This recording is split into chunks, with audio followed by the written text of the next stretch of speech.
Good morning, Illini. Welcome back to another Healthy Illini podcast. I am your host, Matt Schrock, and we are almost at the end of April. We're getting into May, and the semester is flying along, which means we're coming towards the end, but sometimes that can mean you're having a little bit of struggle. So we want to talk about that today and help you to have that boost to finish strong in this semester. Today, I'm joined by two students here on campus. The first is Kari Yasmin. She's a junior and with a major in clinical psychology and a community health minor. She is also one of our stress management peers here at McKinley Health Center. Kari, thanks for being here. No problem. And our other guest is Blake Brown. He's a senior for counseling and community psychology. He is also a support group facilitator with the National Alliance for Mental Health, and I know he's been a counseling center peer before. And so, Blake, thanks for being here. Thank you for having me. So you're both here to talk today because this is a common issue for everybody. It doesn't matter if you're talking about schoolwork or you're talking about a job or just various aspects of life. There are easily times when you feel less motivated than others. And sometimes the task is easy to jump into and continue, and those are always good. It's always nice when you have those, you're like, I'm going to do this, and you do it, and it's great. But there are other times where it feels like just blinking takes maximum effort to get into that, whatever it may be. And especially with the semester rolling along, this can be something that a lot of people are dealing with. And so I want to talk to you today about some important aspects that we can remember or utilize to kind of spark that motivation when it dies down a little bit and then maintain that motivation, because those are two different things. But to start, I was really intrigued because you didn't talk to each other to prep. You did. I sent out the prep work. I said, hey, this is what we're doing, and we'll build from there. But you hadn't conversed at all. It all been straight to you and back to me. And the first thing that you both said in your prep work was that motivation is personal and individual. It really kind of caught me off guard because I agree, but I hadn't thought about it from that aspect. So why did you both think that that's such an important thing to start with? Personally, I've gotten like those push through and you can do it, and tried like those little notes like your mom writes you and she's like, oh, you got this, just to keep you motivated. But those words of affirmation don't really work when you're exhausted and tired of hearing the same thing over and over again. Like, I get the sentiment, like you're being very sweet, but it just wasn't tailored to me. So I found out that I was the kind of person who likes checklists. And I've been doing like a planner since sophomore year of high school. So I have one every single academic year, and I write down like what I'm supposed to do for the day. But I make sure it's not like crazy. Like, because you can write down, oh, I'm supposed to do all this by the end of the week. No, how about like you do this assignment this day, this assignment this day. Oh, you got to write a paper. How about you work on that for this entire day, and just make sure I'm not too burnt out by the end of the day. I still feel like, oh, I have time after I finish my work to like rejuvenate and just chill out and relax. And then I just cross that off because I like seeing it done, To drive the point of individuality, I respect that. I would go crazy if I had a planner like that. I've tried a planner multiple times and it just does not work for me. I really only plan out like major project due dates, but other than that, I've just not been able to actually keep track of a planner. Even if I do, it usually ends up like not being filled out after like a month and I just stop using it. But the reason I put individual or motivation is individual is because I did a presentation workshop about motivation, and what I really found was this thing called innate motivation, and that's where I got like an individualized motivation, where it's basically really keying in on what works for you best and sticking to that. Like for most college students, like, oh, I'm gonna go to the library and I'm gonna study there, and it's like, well, does that actually work for you, or are you just going to like, I'm gonna set out 2 hours. Okay, I'm here. Now what do I do? That's not going to derive very good results personally. And really keying in on like what your notes said, like what atmosphere, what do you want to be surrounded by, what's the sound level, all different factors, and individualizing that. And I'm going to chime in and kind of drive home the point as well, because I'm like you, Blake, that I can't do the planner thing. In high school, I don't know how many planners sitting in my room that had nothing, had something written on the first day or maybe 2 days and then nothing after that, because I'm just really bad about that. But I also don't do the notes of affirmation. Like, I love them. I appreciate them when I get them. I'm fantastic. But that's not the biggest motivator for me. I appreciate it in like the sense of who I am. But for motivation, for me, it's I'm going to do this task and then have a little reward, whatever that reward may be. For me, it's usually food. But a little something that drives home. If I get to this point, then I can do something X, Y, Z. and that helps too. So I want to come back to Blake though. So you told us that the planner doesn't work for you. So what does work for you? What's your biggest motivator when you're looking at your own individual? Depending on like what are you talking about, academics? Sure. Yeah, let's do schoolwork. So for academics, I usually just probably within the first 2 weeks, I figure out, all right, these are the times I have concretely to do work. And I will think about maybe in the morning or maybe at night, like, this is what I need to get done for tomorrow, or this is what I want to do for tomorrow. And then I will set aside that time to do that work the day before or the morning of. And I usually have a consistent, like, weekly tasks. I usually have, like, I'll do those on Monday or I'll do those on Tuesday. And that's just, like, the last year, that's what I've been doing. Kari, in this intro work where you were talking about individual, being individual and understand that you're everyone's built differently, things like that. You listed a couple different ideas on things that can motivate, like ways to motivate. So would you go into that a little bit? Just like when somebody's listening, say, okay, so I am different. How do I start looking at what would motivate me individually? What are some examples? So for certain things that I have to do, like going back to like your homework and going back to like your notes and things like that, I used to write my notes down like really terribly, and I wouldn't be able to read it, but also I wouldn't want to come back to them because like they're so ugly. So every semester, and it's really bad because I'm really finicky with this, but I always try to do a new way of note taking. So I think one semester I hand wrote all my notes and then I put them like these little ugly paragraphs, but they were very organized and very nice. So when I came back to, I'm like, oh, that's really pretty and nice to look at, and it's easy to look at, you know. So that was one way. And this semester I'm using Notion, which is like really cool. Not product placement at all, but it's been really lovely just seeing like everything listed out like a dashboard, like on Canvas, but just not Canvas, because I hate looking at Canvas because like it's stressful, you know. It's like your grades are going to be there or your assignments are there, but I can put it in like a manner that I want to, so it's easy to come back to it. It's interesting because one of the things you said in the prep that I didn't know what you meant. Now I do. You said colors. Yeah. And I was like, all right, colors. Yeah. And my co-producer partner person over here is the same thing. I have to order her colored markers all the time because that's the thing. And my daughter's the same way. Like color makes a huge difference. And I do want to backtrack a minute. You said something and you said it's probably not good or something like that about the way you organize. No, it's good, because one of the things we really promote here at Healthy Illini is that everyone is individual and you're all on your own individual path. There's commonalities, but your own individual path, and what works for you is okay. There's, we make sure it's healthy, but what works for you and helps motivate you is not a detriment to you in any way, and so that's fine. And now nobody else may do it that way, and nobody else may care, and nobody else may get a product endorsement because they like that program so much. But for you, it works, and so that's important when you're coming to motivation. Because I know when I was in school, I would see my roommate, my classmates, and something that would motivate them, I'd be like, why? It just doesn't work. What do I do?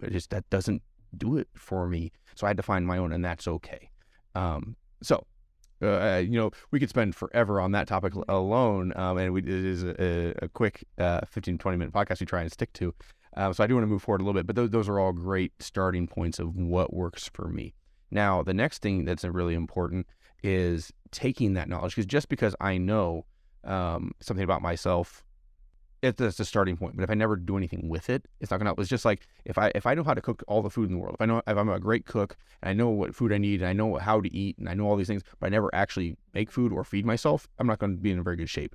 I have to put that knowledge to use. Same thing with motivation. So let's say you've gotten to the point you understand who you are a little bit, you have an idea. How do you put that information to use, especially you both mentioned in the prep, in your environment? How does that tie together? How do you take your motivational methods and make them a part of your environment? Well, I think you both have already touched on it. You got to just start trying things out, especially with environment. For you, like what type of note-taking works for you? You're doing trial and error. You just got to start trying stuff. And I know that's the hardest. That's kind of easier said than done, but for me, I learned I love outside, but I try to do like hammock and like doing a lot of homework in hammocks. Unfortunately, the Wi-Fi doesn't reach most of the places that you could do hammocks. And it's comfortable to do reading in, but like doing writing, you're like kind of like this, and it doesn't really work out. So I was like, okay, that's not going to work out for me. And I tried to do like laying out on the quad and like, or like laying next to like one of the buildings so I do get the Wi-Fi. I don't really like doing that. Again, it's like I don't really like hunching over on my computer. It doesn't really hurts my back, whatever. So what I've kind of figured out is, instead of trying to bring my work outside, I'm just taking my breaks outside. So what I do is I've explored a lot of the buildings on campus, and I found all the comfy places. And about 45 minutes in, I will pack up all my stuff and I go to a new place.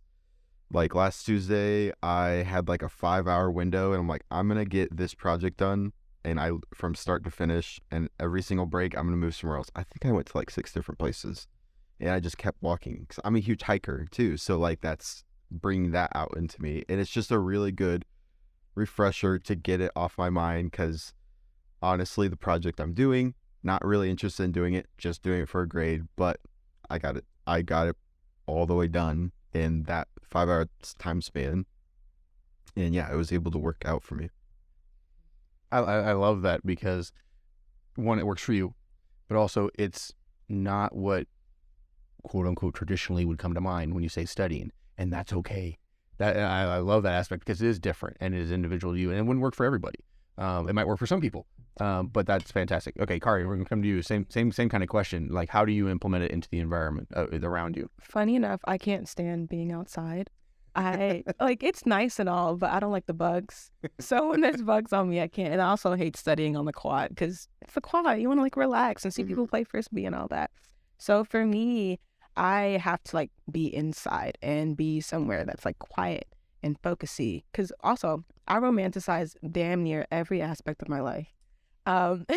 So when I want to go study somewhere, I'll like dress up nice and have on nice earrings and lashes and all that.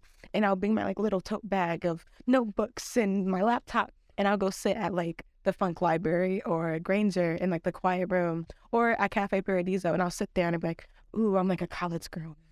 And just sitting, I'm doing my homework. But that works for me, because I'm in like this headspace. It's like, oh my God, I'm doing what I'm supposed to do. I'm being like studious while also looking mysterious, like I like that. So that's what gets me going. But then I get to come home and I don't do much work at home. I do homework like at my desk, but even then I don't move it from there. So when I come to my room, I'm on my bed, and that's just a place of like relaxation. I'm so with that. The last part. I think it's insane that people do most of their work at home. Like, I know like my roommate, literally, like, he will go to classes and then come straight home and then just do work there, because I don't know if it's this unconscious thing. I've been told like just being around people is very good for you unconsciously for X, Y, and Z. I don't really remember the benefits off the top of my head, but like just to be in this confined space, like in your room by yourself with maybe a fan on, like it just sounds so, I'm not claustrophobic, it sounds claustrophobic. And I can never do homework at home, because like there's all these distractions. I could watch TV, I could do this, and it's like, no, like my study or my homework space is on campus. That's when I do work. And for me, kind of similarly, I really struggled when we had the shutdown in 2020, because I was working remotely from home, and I need separation when I'm doing stuff. If I'm doing any kind of project at home, I have to have that space to do it. I can't just be all in one area. So the same thing for me. I have to go somewhere. I know that if I'm going to actually get something done, I can't do it in that same space where I'm chilling and relaxing. It just makes it tougher for me. I mean, there's some things I can do. Obviously, I have to do things around the house and projects and things like that. But as far as like work or anything outside, or like, any stuff for the kids with schoolwork and answering emails and stuff, I have to do it in a separate space than where I hang out. It just doesn't work for me, because my brain bounces too many different places. So I know that for myself as well. So it's important to get that environment and understand what works for you and what doesn't work for you, and craft your environment that way. For some people, it may be just the layout of the room has to be a certain way in order to feel that at peace and be able to get into a mindset. It could be for some music is good, for some music is bad. It just depends. My daughter in high school, she has to have music playing constantly. But you got that from me because that's how I am. I constantly have music playing in my ear. So that environment is really important. Kara, you also mentioned, and you kind of talked about it just a second ago, but how important it is we both did actually, how important it is to take that time to refresh, to rejuvenate. For Blake, you said, after about 45 minutes, you change an area, but that gives you a chance to think and kind of let your mind go elsewhere and kind of reset and go into the next space and then jump back into it. And Kara, that was kind of what you put in your prep work as well, that to step away and then jump back in is kind of an important thing. How does that help with motivation in keeping somebody on task?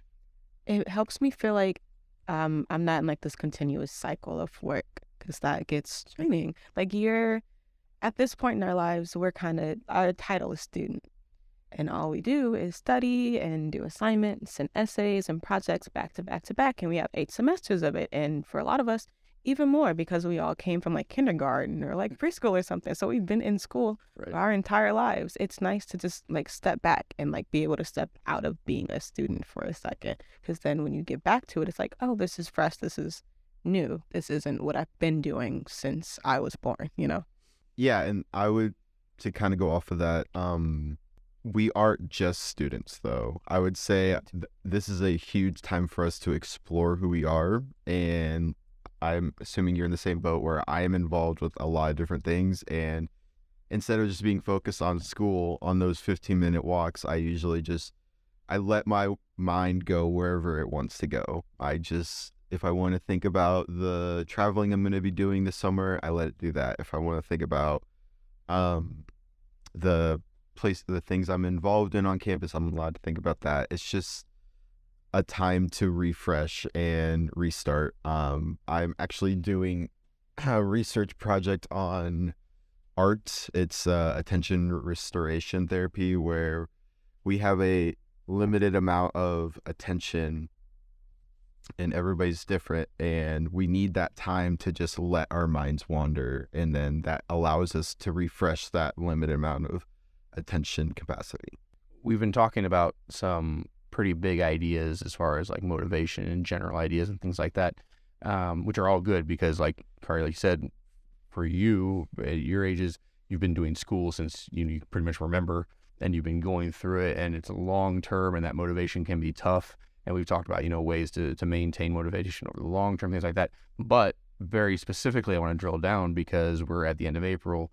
Beginning of May is coming, and that means finals for all of you. And so I want to be very specific, because one of the things I try and do with these podcasts is we talk about general ideas, but I also want to make it relatable to where we are right now. Because if you take a theory or a great idea, but never make it actionable or make it influence where we are right now, it really doesn't mean much. It's just like in a classroom, you can do all the theory, but if you don't do the practical application, it's not going to help you a whole lot most of the time. So with these ideas, take a minute, and if somebody's listening, they're like, man, I got 2 weeks or whatever it is left before the semester, I'm struggling, or I know I've got all this studying to come up for finals, I need to stay motivated on that, but I can feel that I'm starting to get that drag pull on me.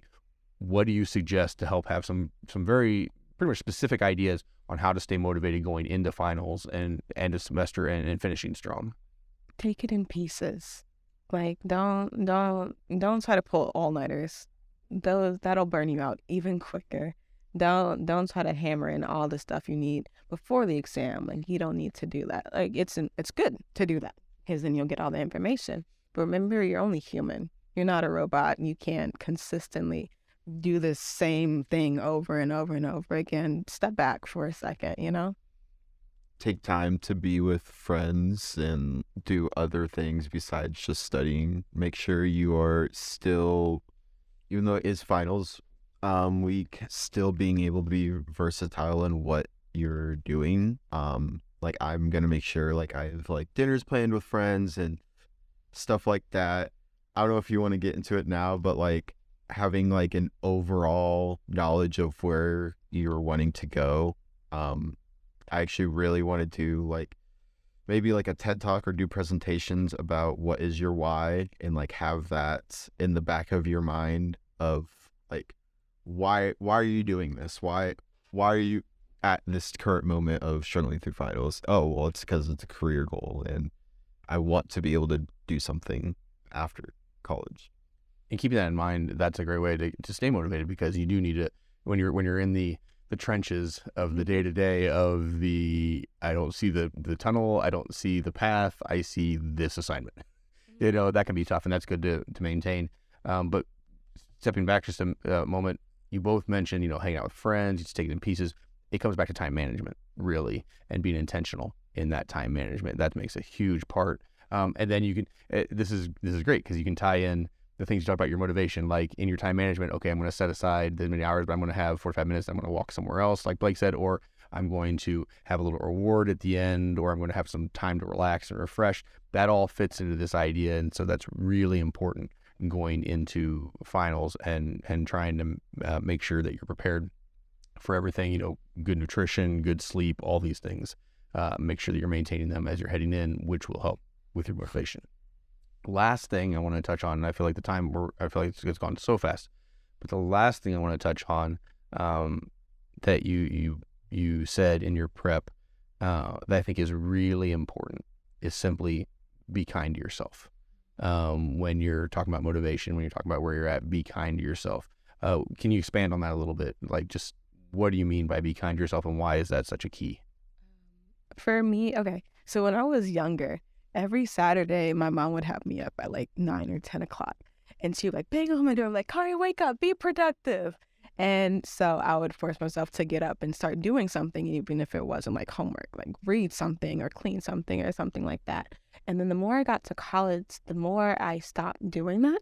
And I even talked to my mom about it. And she was like, it wasn't really fair of me to say be productive, because that doesn't really measure your value. Like you can sleep all day on Saturday and still be the same person that you were that Friday. Like you're still a good person. You're still a working person.